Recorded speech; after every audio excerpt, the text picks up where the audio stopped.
I was married for over a decade. My wife said I'd grown distant. I tried to make amends until I realized she'd emotionally checked out long ago. I found photos and messages from her app. I still blame myself. We met in college, but not in some movie scene way. She was in my elective literature class. We were grouped together for a project on emotional tone in post-war poetry. She rolled her eyes at the assignment.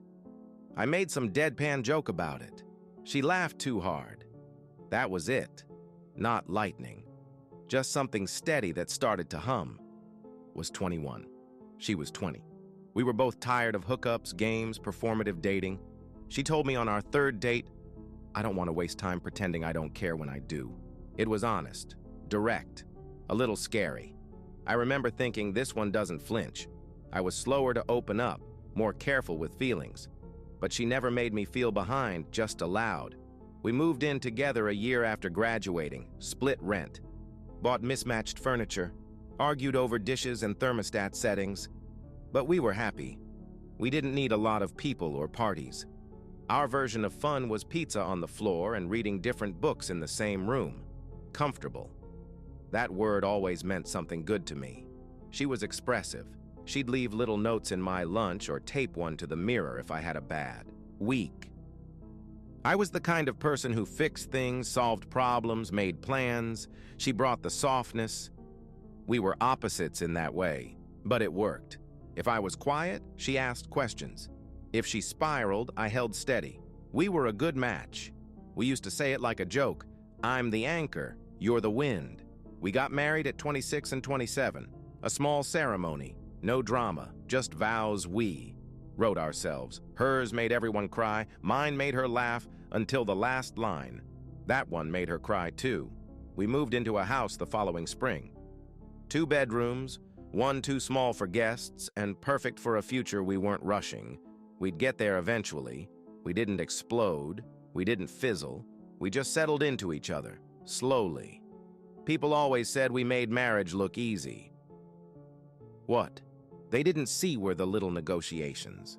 How I'd clean the kitchen while she vented about work.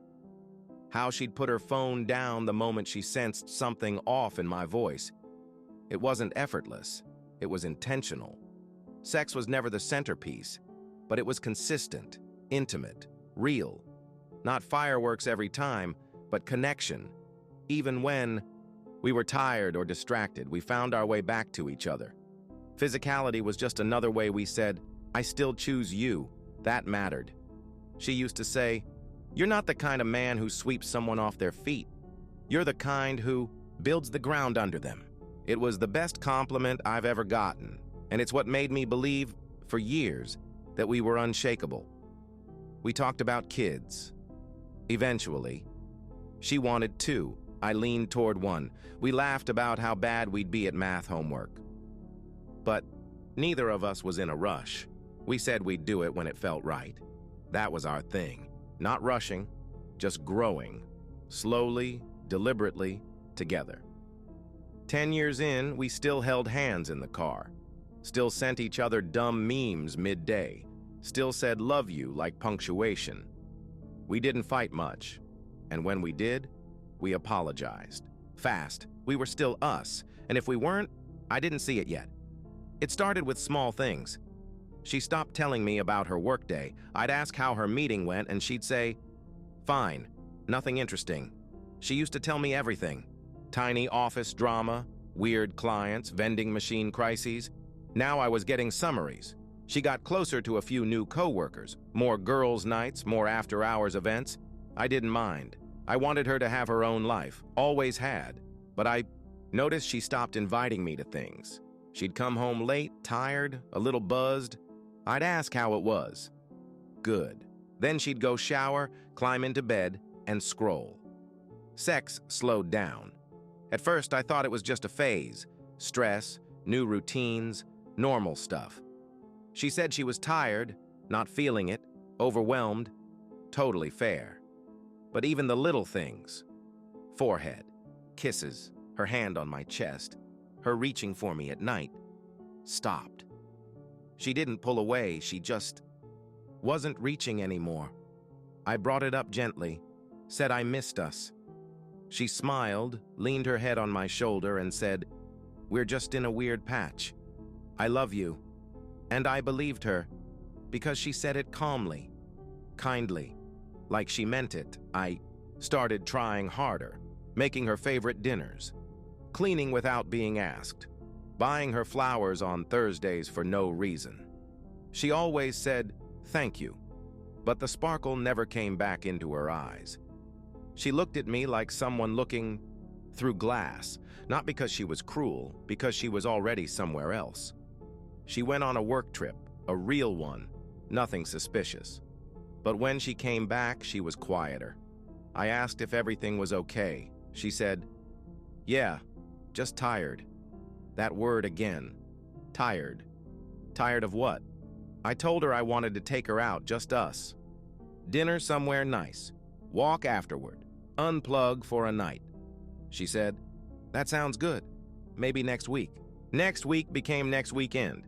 Then it didn't happen at all. I didn't push. I noticed she stopped asking about my day. Not because she didn't care. At least not in a cold way.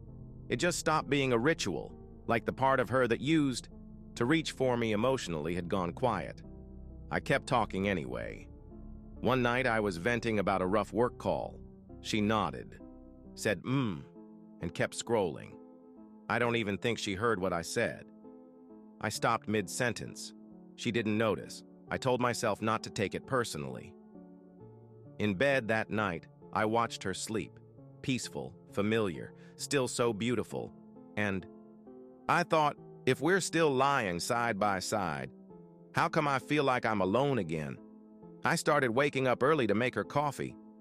She used to love that. She'd walk into the kitchen, kiss the back of my neck, say, "You spoil me." Now she said, "Thanks," without looking up from her phone. I made a dinner reservation at her favorite place, the little Italian place with the too loud jazz music and soft lighting. She smiled when I told her, said, "You're sweet, but I'm wiped. Can we do it next week?" We never did. I went to therapy, not because I thought something was wrong with me, but because I didn't want to become reactive. I told the therapist, "I think she's just going through something. I just want to be better for her," she said. "That's a beautiful instinct. But love is a two-person rhythm." I started leaving her notes again. Just little things. "Hope today is good. Love you. Made your tea. It's in the travel mug," she said. "Thanks," and left them on the counter. I stopped writing them after the fourth one. We had dinner with another couple, close friends. They joked about how in sync we were. I smiled. She smiled. We both lied without saying a word. I wrote her a letter, 4 pages, handwritten, told her I missed her. Told her I wasn't mad, just scared. That I didn't know where she went. That I wanted to find our way back. I left it on her pillow. She read it, said, "Thanks for being honest." And nothing changed. I suggested couples counseling. She said, "We're not in crisis, it's just a phase." I asked, "What if it's not?" She changed the subject. She stopped wearing her ring sometimes. I noticed. Of course I did.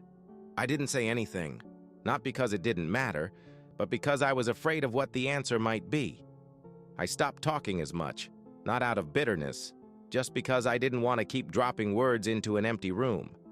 I'd say, "How was your day?" She'd say, "Busy," and that would be it. I learned how to be quiet without being cold.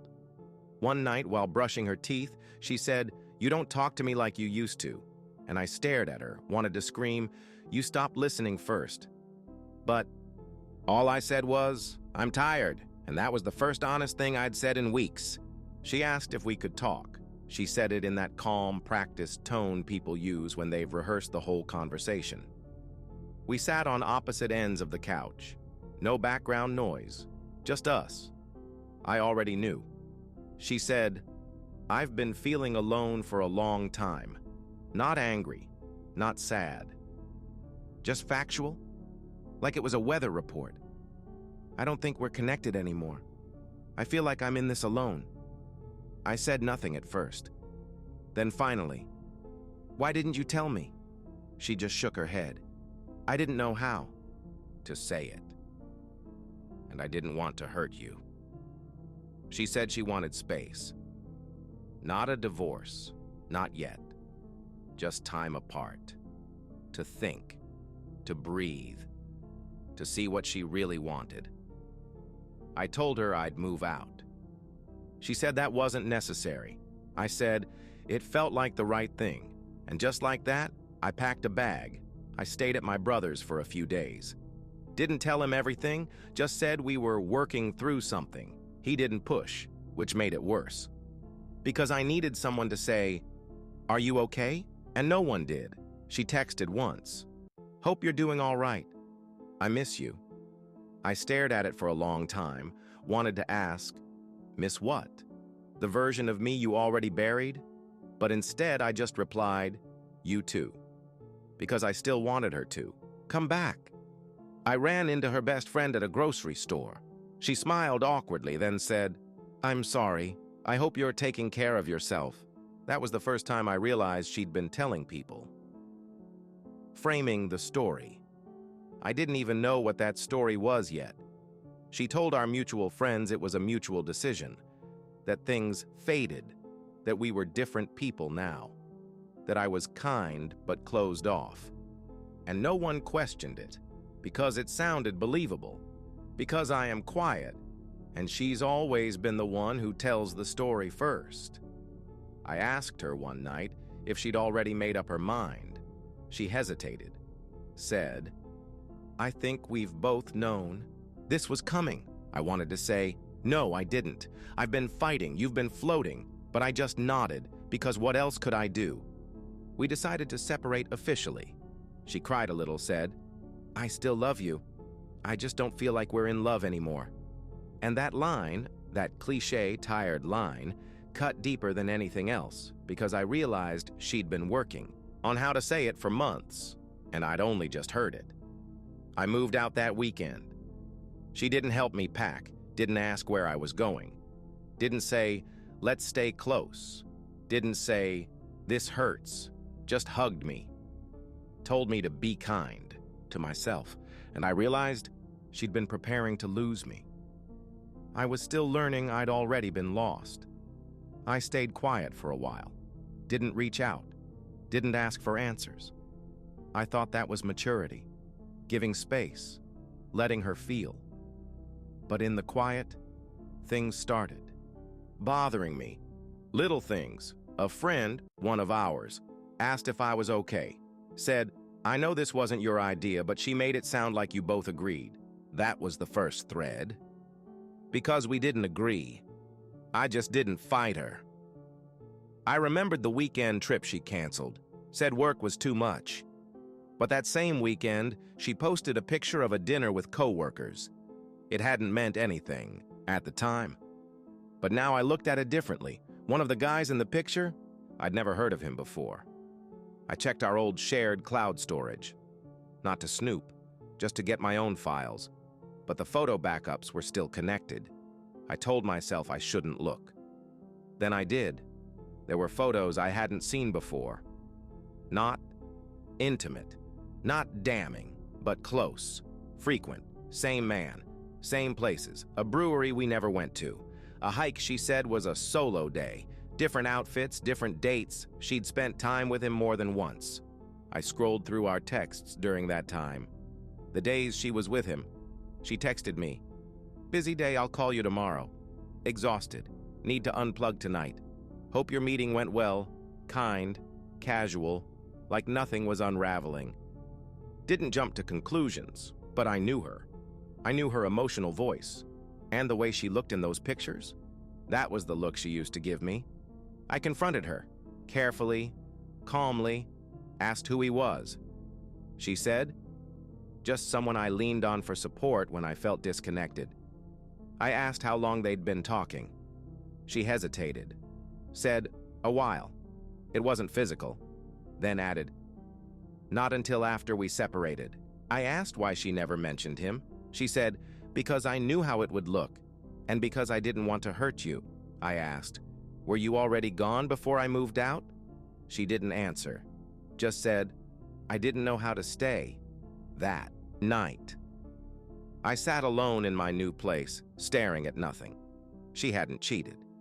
Not in the textbook sense, but she left before she left. Loved someone else quietly, built a new connection inside the wreckage of ours. And I realized, never stopped trying. She just stopped telling me when she was done. I started writing things down, not out of spite, just to remember them the way they actually happened. I'd look at old messages, old pictures, old receipts, not searching for proof, searching for truth. Mine. I stopped giving soft answers to friends. When they asked what happened, I stopped saying, "We grew apart." Instead, I said, "I loved her. I was tired, not distant." She left before she ever said she was thinking about it. Some of them went quiet. Some of them nodded. One said, "I wondered." She reached out again, said she hoped I was doing well, said she still thought of me with care. I didn't respond, because I knew what that message was, a way to feel better about walking away. Her new relationship became public, pictures, captions. "He feels like home." I didn't spiral. I just thought about all the nights she said she was too tired while falling in love with someone else behind my back. And I realized I wasn't abandoned. I was slowly replaced. My therapist, the one I started seeing after, asked, "What do you wish you'd known earlier?" I said that trying harder isn't always the right thing, that sometimes people let you love them so they don't have to feel like the bad guy. I started reconnecting with myself. Hobbies I'd let go, friends I hadn't called in months, books that had been sitting untouched for years, not to move on, but to remember I existed outside her. Someone asked me if I still loved her. I said, yes, but not like before. Now it feels like love for a version of her that doesn't exist anymore. One night, I reread the letter I wrote her months ago, the one I left on her pillow. It was so full of hope, of softness, vulnerability, effort. She had read it, said thanks, and gone back to drifting. It hurt, but it also made me proud, because I tried. Fully. I stopped wondering if she would ever apologize, not because I stopped wanting one, but because I realized some people don't say sorry, they just reframe the story so they never have to. She told herself I drifted, that I stopped reaching for her. But the truth is, I reached for her in every way I knew how. She just stepped out of reach and watched me try. And now I'm done reaching. I moved to a smaller place, just mine. A second-hand couch, clean walls, a kitchen that never smelled like anyone else's perfume. It wasn't a reset, it was a reclaiming. I took long walks with no destination, no earbuds, no texts waiting, just silence. And for the first time in years, it wasn't heavy. I stopped saying we when talking about memories. We loved that place. We used to go every summer. Now it's just, I did. And it still hurts sometimes, but it hurts honestly. I made peace with the fact that I'll never fully know how long she was gone before she left. There won't be a satisfying answer. Only timelines that don't match and words that were said with crossed fingers. She texted again, said she hoped I was doing well, said I deserved all the good things life can offer. I stared at the screen, then deleted it, because I don't need her version of closure anymore. I ran into someone who asked how the marriage ended. I paused, then said, she needed something I couldn't be. And instead of telling me that, she left, slowly, until I thought it was me who disappeared. They nodded, said nothing. That was enough. She'd spent time with him more than once.